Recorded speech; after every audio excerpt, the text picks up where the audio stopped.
with high school, like I was able to stay pretty injury free. Like that's one of the things I really appreciated with Coach Powers is we did a lot of strength training. So Yeah. we were like at the time I didn't realize it, but it's mainly to prevent injuries. So I think I maybe only had one injury throughout my 4 years at Conan. But Yeah. then with Harper, like it's just run, run, run. There's not a ton of lifting. Like if you're going to lift, you kind of have to do it on your own. Yeah. So I think with getting the injury, like it was my first time really having a major injury, and I put in so much effort over the summer, and I was just like losing all this fitness, and I like got to the point where I just didn't want to go to practice and I didn't want to go to class. Like when you were dealing with this, you kind of reached out to different people for help at this time? Yeah. Like who were some of those people? How did they end up helping you, like counselors, staff, or whatever? So I think one of the first persons that kind of noticed was one of our assistant coaches.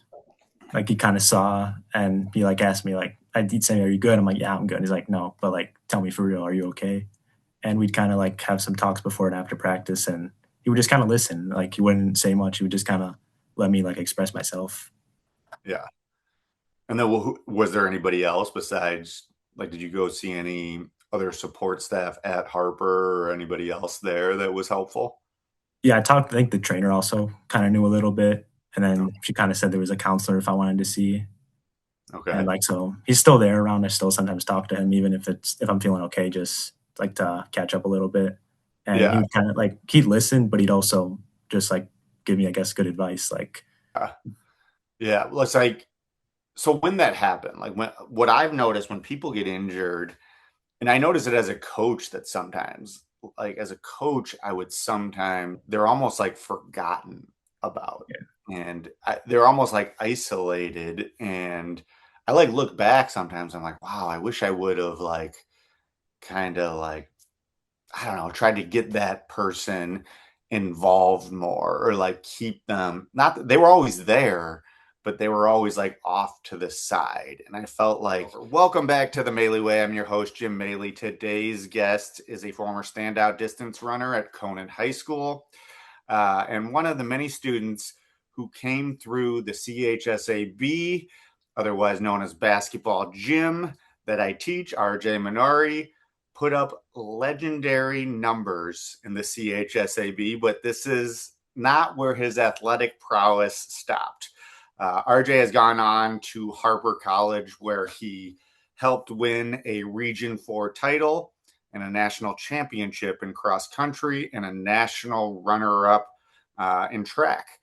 But it was there where he's dealt with some injuries that have kind of forced him to rethink some things of how he approaches life and sports.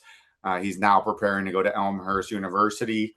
And today, RJ is going to open up about hopefully his life, college, setbacks that he's had, and kind of what comes next. So, RJ, thank you for coming on the podcast. I really appreciate it. The other former students who were older, like you are now, I said you can call me Jim now. You don't have to call me Mr. Maley, or you can call me the commish. I like the commish from the CHSAB days. But first, before we started, I just kind of want to just about Conan, your Conan days in general. Like, what do you remember specifically about that time, either academically or in sports or whatever?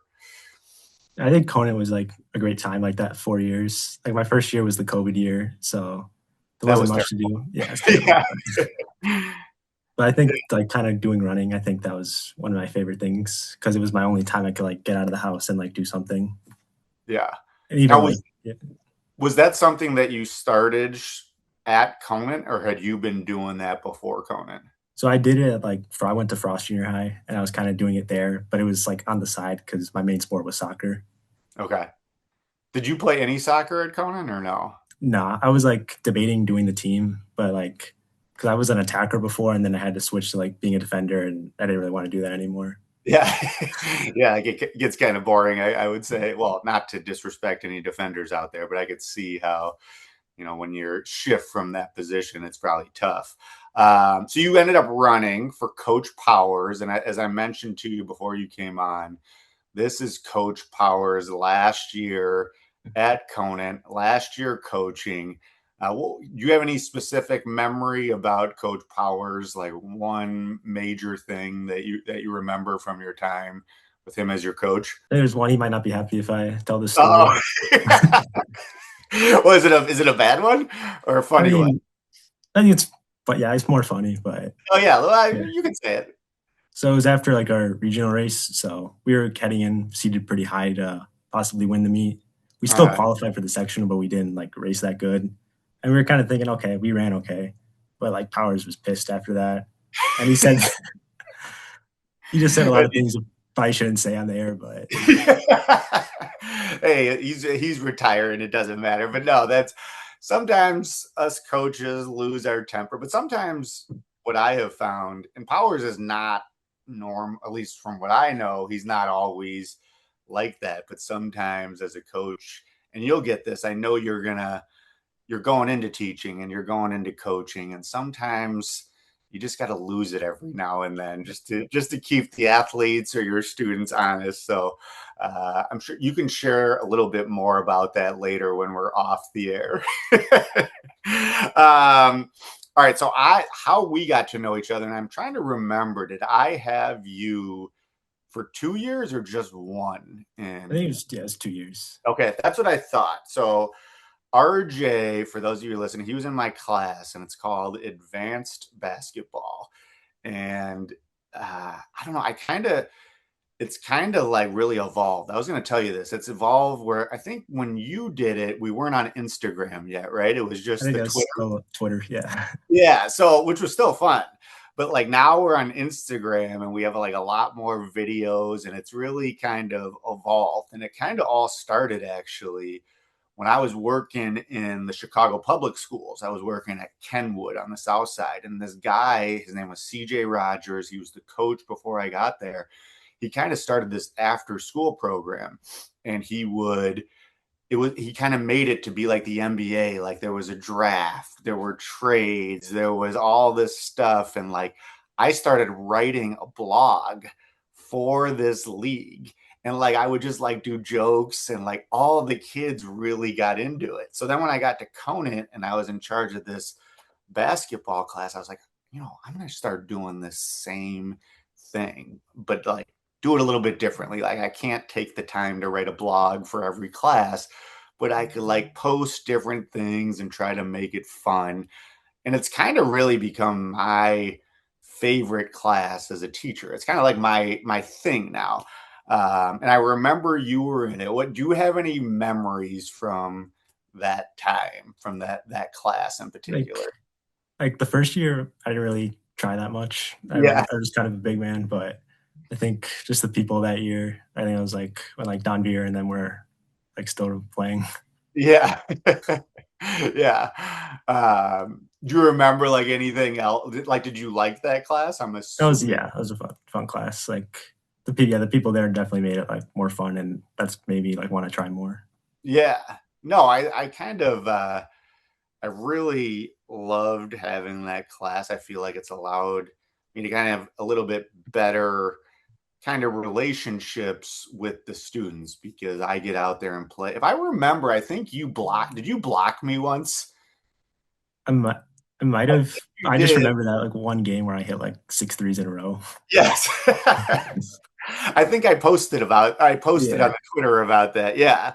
Um, yeah, I mean, I remember just like those little things, and I feel like that class has helped kind of create better bonds with the students. And what's been fun about it is most students are pretty competitive in that class. Like they try put pretty hard, and it ends up um, kind of being a fun experience. And I know as a teacher, when you become one, you're going to kind of have to figure out kind of how you can, kind of create that impact. And I know, some people, I start out when I speak now. I know you haven't heard me speak, but I always start out as like, I'm just a gym teacher. That's like one of my things. And I think people sometimes get a lot of disrespect for gym teachers, but I think as we know now how important it is, and you got to find ways to motivate students, obviously, to compete. And you are going to be a gym teacher, right, or a yeah, physical education teacher. That's yeah, your goal coming out of Elmhurst. yeah. Like obviously, if I can do like around going to Conant would be like the best, but just in like the DuPage or like Cook County area. Yeah. So what has made you kind of decide to go that route? Originally, I was gonna do like computer science because that's kind of what my parents were doing, and like Yeah. I know if I did it, I'd have like more job security, but I just didn't really like it. And my Yeah. parents were both immigrated to the country, so they didn't really have many options. So they kind of made sure like to tell me, do what you want, do what makes Yeah. you happy, and being an educator and helping people, it's always been something that I wanted to do. That's awesome. Where did your parents immigrate from? So my dad immigrated from Iran when he was 16, and then my mom came from Honduras when she was 18.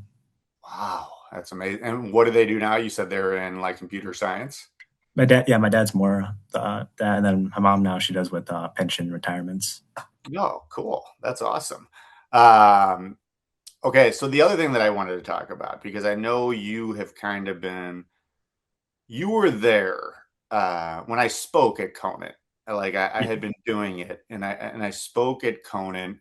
I think you were a senior, you said, and I spoke in the auditorium. And I will say, the whole like presentation has gotten better now than it was then. I have like a PowerPoint, videos, things like that. Um, but I guess my question for you, and I asked this like when I had two other Conan students on, like, what do you remember about that? Because I think at that point you knew me as just like someone who messed around and played basketball with you guys and, kind of ran that class. Like, how did that kind of change your perspective? yeah, because I remember there was like a presentation the year before, and you like kind of vaguely spoke, but it wasn't like it was like for maybe 2 minutes. So I Yeah. think kind of seeing you was like, this isn't just like regular gym teacher. This guy had went through struggles, Yeah. and I think that like kind of saw you, I guess, in a different light.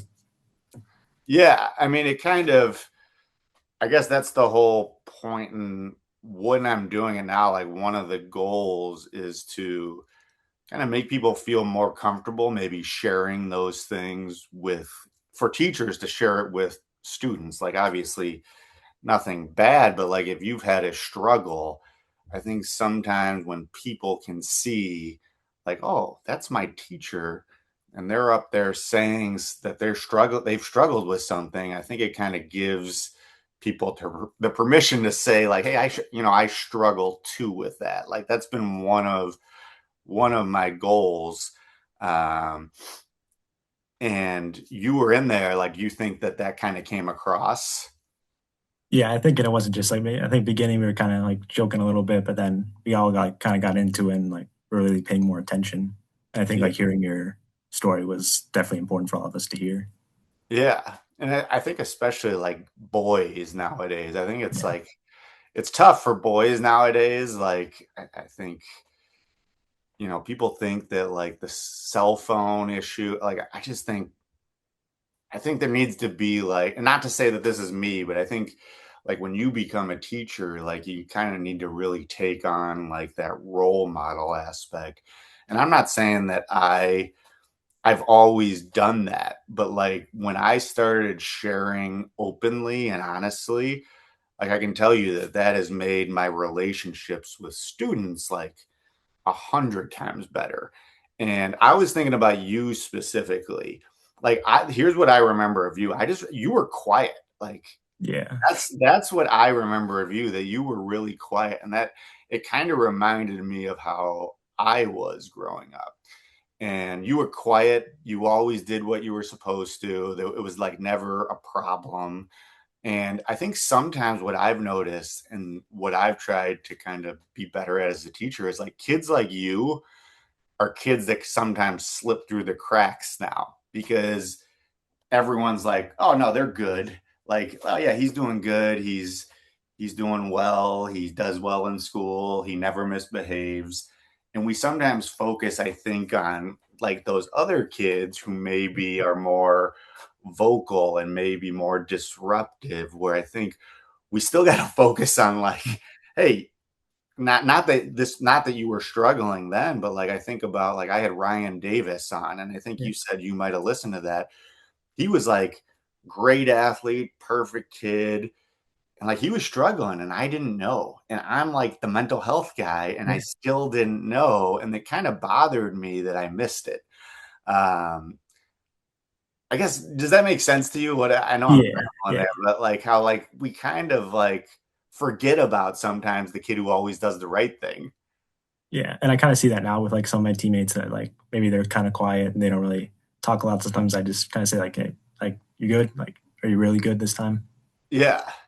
Well, did you feel like that ever? Like because you Mm, usually did the right thing, like that not that not that you yeah. were ignored, but like that people were just assumed everything was okay?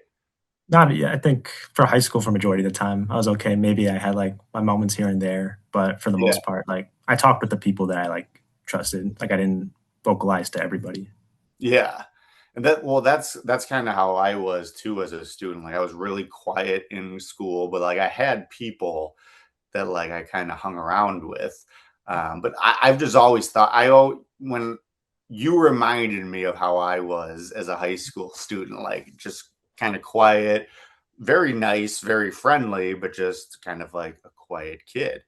And now and then you end up going to now you're at Harper and now you're continuing your athletic career. You were into cross country. And are you doing both cross country and track too? Yeah, we're like I think we have like 3 weeks left in our season for track. Okay. So you go to Harper and you guys have had like kind of a lot of success, Yeah. correct? Can you kind of explain some of that?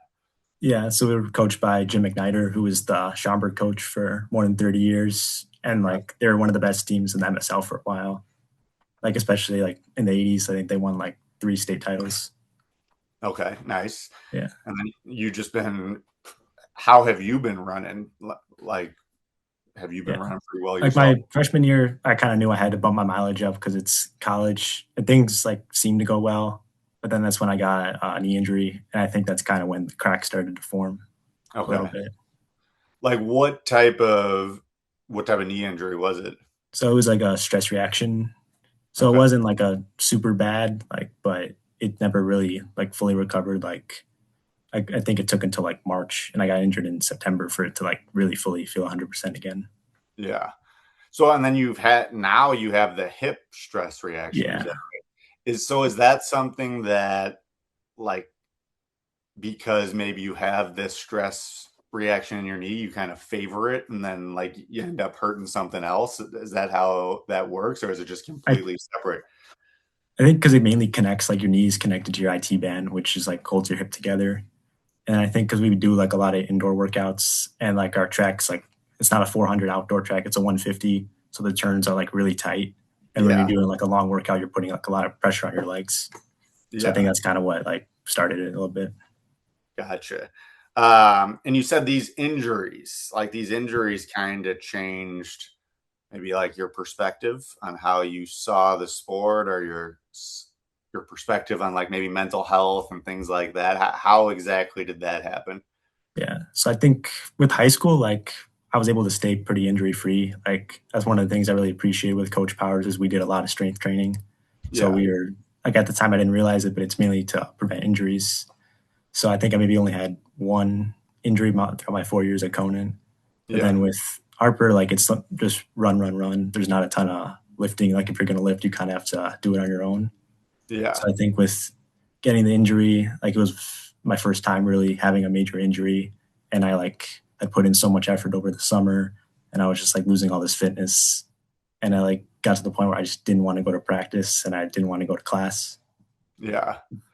Yeah. Well, it's like so when that happened, like when what I've noticed when people get injured, and I notice it as a coach that sometimes, like as a coach, I would sometimes they're almost like forgotten about, Yeah, and they're almost like isolated. And I like look back sometimes. I'm like, wow, I wish I would have like kind of like I don't know, tried to get that person involved more or like keep them not that they were always there, but they were always like off to the side. And I felt like, and even when I played in college, I remember guys who were hurt, they were just like kind of like isolated. Have you gotten that?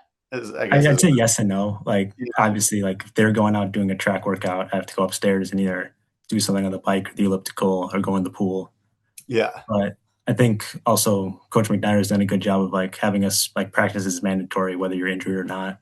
So yeah, even like even if I'm not doing the workout with them, like before practice, I can like hang out with them, and then afterwards, if we're like stretching, I can like still talk with the coach and like everybody else. Yeah.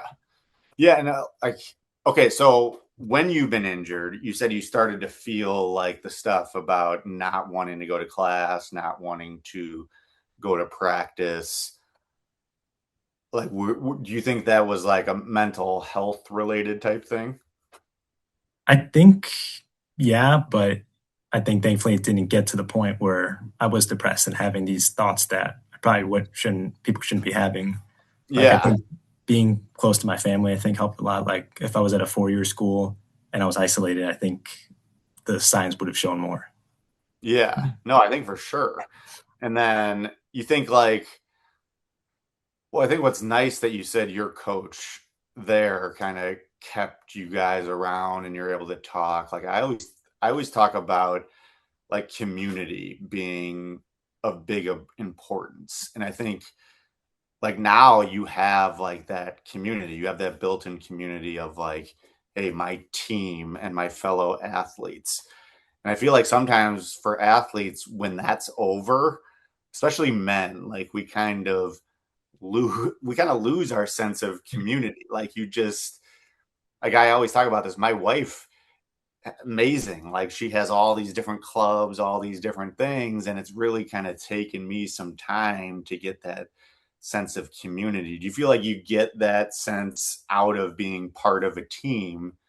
And then I guess my question would be, what do you think you'll do when that ends at some point? It's a good question. Like at Yeah, least, I mean, regardless, I think I always tie myself to the sport of running since I got into it, and I think yeah, I dug myself too deep to like that was the only thing that was important. Like if I wasn't running good, my whole world was over pretty much. And then when yeah, getting injured, like I felt like there's no point in doing anything else. But I think yeah, now I kind of have that boundary of like, yeah, running's important to me, but it doesn't dictate my life. It doesn't pay the bills. Like I put more yeah, money into running than I get. yeah. Right. No, exactly. And well, I guess the other thing that I'll say is, or that I think you said was that you kind of reached out, like when you were dealing with this, you kind of reached out to different people for help at this time. Yeah. Like who were some of those people? How did they end up helping you, like counselors, staff, or whatever? So I think one of the first persons that kind of noticed was one of our assistant coaches. Like he kind of saw and he like asked me like, he'd say, "Are you good?" I'm like, "Yeah, I'm good." He's like, "No, but like, tell me for real, are you okay?" And we'd kind of like have some talks before and after practice, and he would just kind of listen. Like he wouldn't say much. He would just kind of let me like express myself. Yeah. And then was there anybody else besides, like, did you go see any other support staff at Harper or anybody else there that was helpful? Yeah, I talked. I think the trainer also kind of knew a little bit, and No. then she kind of said there was a counselor if I wanted to see. And Okay. like so, he's still there around. I still sometimes talk to him, even if I'm feeling okay, just like to catch up a little bit. And he Yeah. would kind of like he'd listen, but he'd also just like give me, I guess, good advice. Like, okay, you have this problem now. Here's what you can do to fix it or make it better. Yeah. So what were some like tools that he gave you, do you think that helped at all?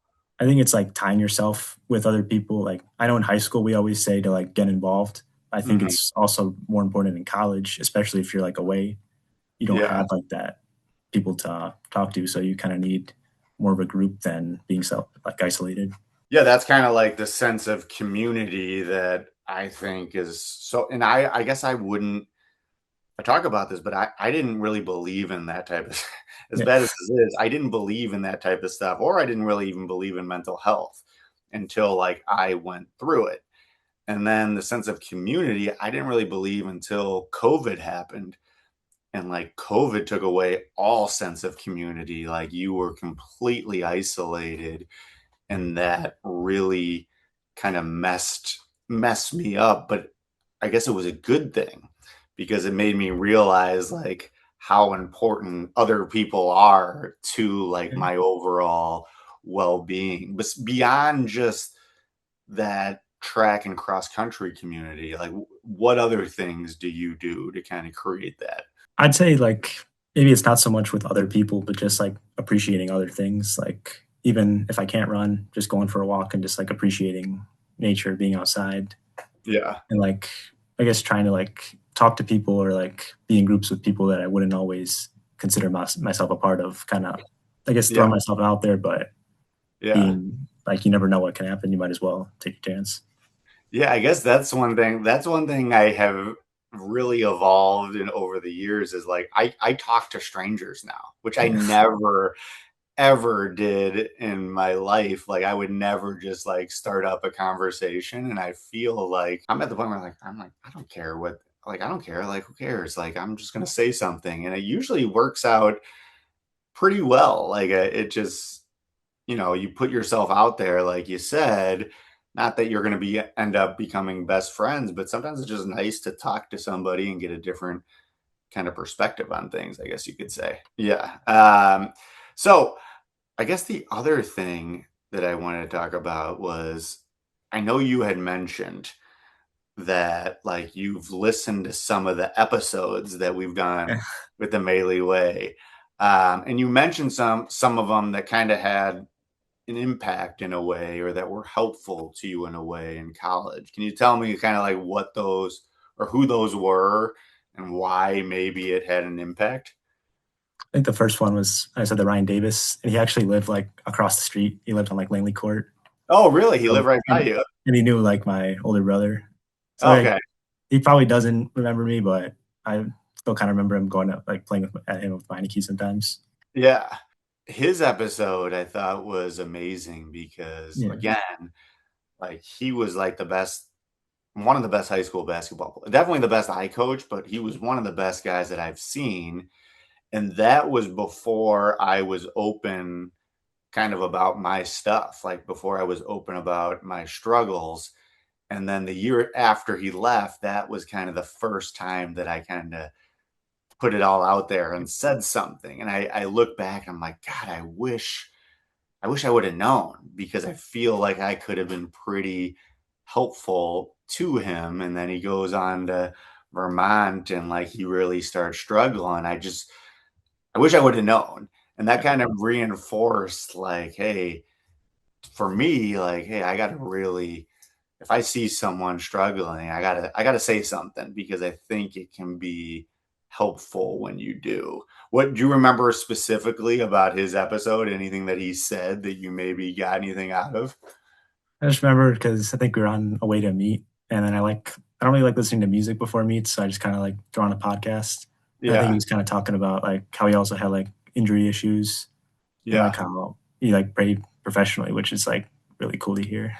yeah, yeah. He had the injury issues, I know, and then he started struggling a little bit, and I guess it's kind of cool, like you said.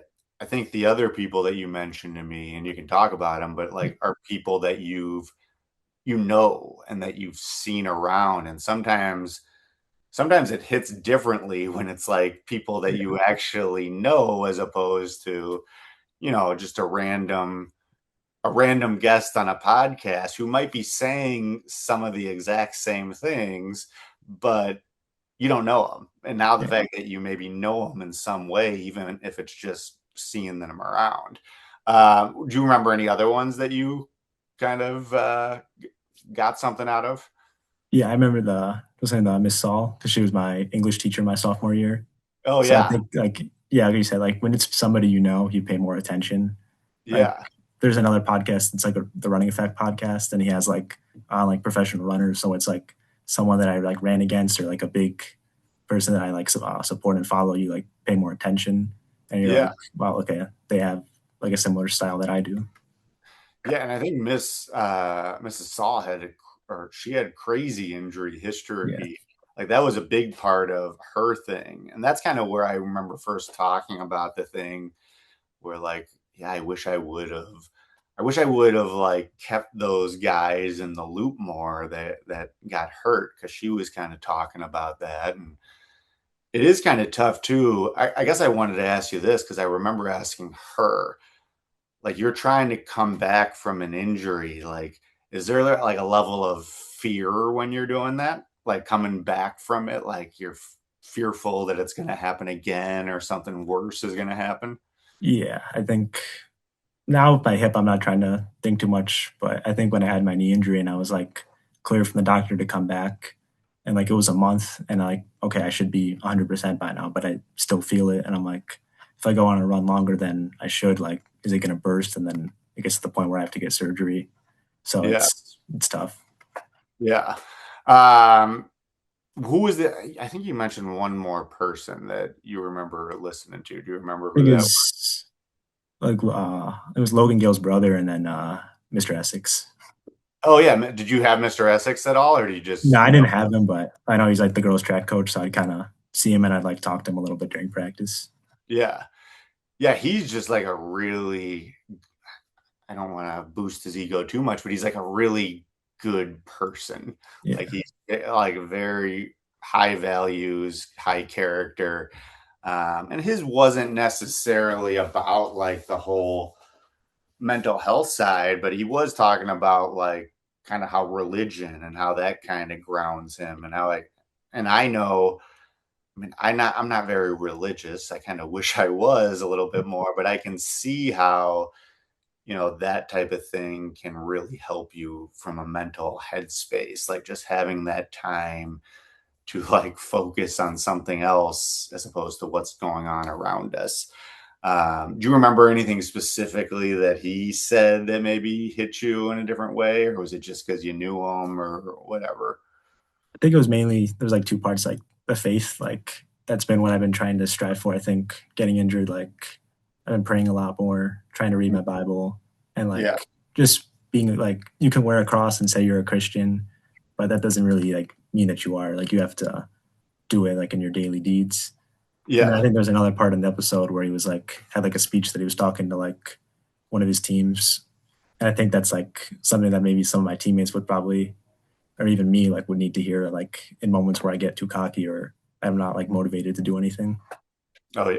Oh, I know what I think I know Yeah. what that was. I think it was I was listening to him go off on the basketball and football team that he teaches. I think that's might have been what it was. And Yeah, I he think yeah. he was like going off on him, and like I had my entire class just sit there and watch, because he was talking about like basically being grateful for like what you got and like to take advantage of these 4 years, or for you, like for you the next 2 years, like to take advantage of those years because you're not kind of going to get them back. And I mean, he was being pretty vocal about it, but I think sometimes that's what we need. Yeah, because I feel when like teammates are saying like, "Oh, I don't want to do this workout," and I'm like going there doing the bike, I'm like, I'd give anything to do what you're doing right now. Like, be grateful that you can get to do the Right. workout. Yeah, no, exactly. Um, so I guess now you are, I guess, well, getting just keeping with that, like, how do you think hearing someone else's story, who maybe they've gone through some struggles, whether it be injury, whether it be mental health, whatever, how do you think that like maybe can help you in a way? I think it shows that like I guess you're not alone. There's like people that are going through bigger struggles. Like there's a guy that's a year older than me from Iowa, Jackson Heidish, that he was like one of the best runners in like the country, like a sub 4 minute guy. And he went to Duke, and I'm like, okay, this guy's gonna be a stud. But he got like I think 4 stress fractures in like the span of 2 years, and he's Uh, been like kind of vocal about like his like depression and like it's okay to seek help. And I think I like reached out to him, telling him about my struggle, and he's like, just keep your head up, man. Like you're good. yeah. And is he doing okay now? I think yeah, like I think he's still. I don't think he's raced yet, but he's like he's in good spirits. Oh, that's good. Yeah, so he mentally he's in pretty good spirits, but Yeah, physically he's still probably not back yet. yeah. I like Yeah. check his Strava every now and then, but he hasn't like uploaded a run in a while. Oh, gotcha. So I guess what is the future? I know you said you're going to Elmhurst, right? Yeah, Are you going to live there or at home, do you think? no, I'm still gonna probably commute. Okay, yeah. That'll be nice. Yeah, So I always tell people like it is nice, even well, if your parents will allow you, but even afterwards, after you graduate, like it's nice to have that time. And even for me, like I lost my mom who pretty young, and like I don't know, you're gonna value those moments that you have with your family. So that's kind of cool that you're able to get that. And you said, are you gonna pursue running still, or are you still undecided? If it was like we had it like a month ago, I'd say, yeah, I'm for sure going. But going back to the doctor and he's kind of saying, yeah, maybe not. And my parents, like, I know they want what's best for me, but I Yeah, know they probably want me to hang up the spikes, but I'm not ready to. So I'll yeah, see how like this season goes. But regardless, like my running journey is like still like it's not going to be over. yeah. Well, are you someone that, okay, so let's say, God forbid, you're done running collegiately. Like if that were to be the case, are you someone that will continue to run like throughout your time as you get older? And because it's something I can't do. I can't Yeah, just run. I can't do it. Like, are you someone who you think will continue to do that like the rest of your life? I hope so. Like as long as my body can hold up, like Yeah. that's why I've kind of been trying to lift more, like and doing like more cross training, like swimming and biking. Like my Yeah. main goal was to run a marathon, but I think now I've kind of been looking at like a triathlon more. Yeah, well, those other ones are a lot easier on your Yeah, body, right? Like the yeah, swimming and even the biking. Like that's what I always have trouble with is like pounding the pavement, like my yeah. feet and my lower back. Um, I struggle with. So that's cool that I think. Do you get I guess I always say, obviously this is a mental health podcast. Like one of the big things for me has been exercise, has really helped. And honestly, that advanced basketball Yeah. class has been like I wasn't doing anything before that. Like I was just coaching and teaching and I just wasn't doing anything. And I feel like just staying active has been so helpful for me. Do you think staying active has been like good self-care for your mental health no matter Yeah, I what? think that's been one of like I try not to make it my number one thing, but I think it's important. Like obviously when I'm running, that's when I'm at my happiest. But Yeah, even if it's not that, like you just going for a walk or even just yeah, like just biking. yeah. That's awesome. um the other thing that I want to say, so you're getting into physical education, you think Yeah. that's the route you're going? So have you taken classes there at Harper, or are you more gen eds there and then you'll take more of the PE and teaching classes at Elmhurst? I took like the intro to education and then with diversities and then I've been taking like the kinesiology. So Okay, more gen eds, but like some like for, education wise. And then if I go to Elmhurst, then it's going to be mainly just physical education. nice. Now, let me ask you this: what type of teacher? Obviously, you're going to be a physical education Yeah. teacher, but what like kind of teacher do you expect yourself to be? Do you think? I'd probably be like I guess the chill teacher, but Yeah, like, but then like occasionally like they'll blow their gasket. Like I yeah, feel like that's how it's yeah, gonna be. yeah, yeah. Occasionally. Wait, now I'm trying to remember. Were you there when when I would do the moment of silence thing? Yeah, So how many times do you remember how many times you had to sit through that? we had I think Nick Jones was in our class that Yeah. messed it up a lot. Yeah, so it's kind of funny, like, the first year that I started doing that, I had to do it all the time, and then I think by the time I got to you, it wasn't that much. Now this year, I think I've only had to do it, like, 1 time, and I guess this would be my advice to you as a teacher, like, to be the you can be chill, just have, like, your standard, and sometimes you got to pick like a small minor thing Yeah, and like make it a huge deal, because when you make that small minor thing a huge deal, like a lot of times the big thing doesn't end up happening. You know what I'm saying? Like yeah, if you take that little thing and make it a big deal, it usually works. Like I found that just that small, simple change. Like I used to have fights in that class all the time. Like it was rough. And then just something simple like that has really kind of helped in a way. So how do you think, keeping on that same teacher message, like how do you think your journey as an athlete and as a student and how you've kind of grown up, how do you think that's kind of prepared you to deal with, this generation of kids? Yeah, I think especially cell phones and AI now is like taking over, and Yeah. like I guess kind of lived through it, even if it's just like with high school, so I understand it more.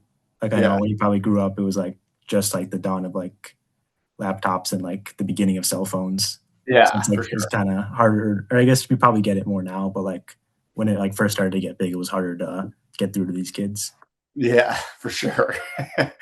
um, Final question I want to say with you as a teacher. What do you want students, like, let's say when RJ becomes 42 years old, like I am, what do you want them to say about you that at that time? What do you Just want that I them made an impact on their life. Like I kind of think about like the main people that made an impact were all teachers. Like I think Yeah, like Coach Powers was probably a big reason as to why I like wanted to be a physical education teacher. And yeah, even in middle school, like I had a band teacher, Mr. Hansen. Like he was definitely somebody that made me passionate about music. And I think having like somebody who knows your interests and then like emphasizes it, it makes you like want to be better. And you can always say, yeah, that person's the one that inspired me. yeah. That is a good way to end, because I think that is, I mean, to me, like, you're not going to make a ton of money as a teacher. Like, it's not going to happen, but you do get the impact in some way. Like, you can impact different people that other people just you can't do in other professions. And you're going to end up having the ability to do that someday.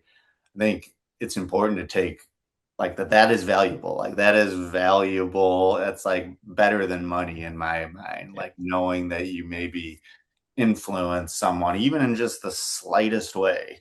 Um, I think you're going to end up getting that one day. And I think it's cool hearing you right now talk. Like, I've never heard you talk this. I've never heard you talk more than like 5 words at a time, and now you're here having a full conversation. That's awesome. You're like getting to the point that took me 35 years to get to way earlier. So kudos to you on that. Thank you. Do you have anything else that you wanted to specifically mention, or anything else related to your story, or what you want to talk about, your parent, or anything else? I just think like to like fellow athletes, like I know you always talk about like how people before like mental health wasn't talked about, and like how you Yeah. guys wish that they like kids like spoke out. So I think Yeah. now that we have the opportunity, we need to use it for the good and like Yeah. tell people like even if you're not feeling your best, you don't feel like you're okay. It's okay to reach out and like Yeah. talk with people, and it doesn't even if it's something minor, like it's you can get it off your chest. Yeah. Yeah. And that's what I've found too, is like, it's weird. I don't know why. I talk about this all the time, but like, even talking to you right now, I don't go to therapy anymore. They said I like graduated, but I feel like this has become like my form of therapy. Or even when I go around and speak at different schools, it's become my form of therapy, just talking about these issues and knowing that maybe it could help people someday. Like when you told me that you listen to Mrs. Saul's episode, I'm going to tell Mr. Essex tomorrow. And I even text Ryan Davis like that. You listen to that, and, maybe it somehow helped you in some way. Like that makes them feel good. I know, hearing that, like they were really happy to hear that. Um, and I don't know, that's kind of like, I've found this whole thing to be therapeutic in that sense. And I think, as you said, athletes out there, like if you can just kind of get over that stigma of like it being like soft, or like that you're a wimp, or all that type of thing, I think I have found, and I say this all the time, like I always thought that I was soft because I like struggled. Like that's why I thought I was soft. But now I look back, I'm like, no, I wasn't soft because of that. It was because I was too scared to say something, and I was too scared to like say like, hey, I need a little bit of help. And I kind of want athletes to be able to change that perspective on things.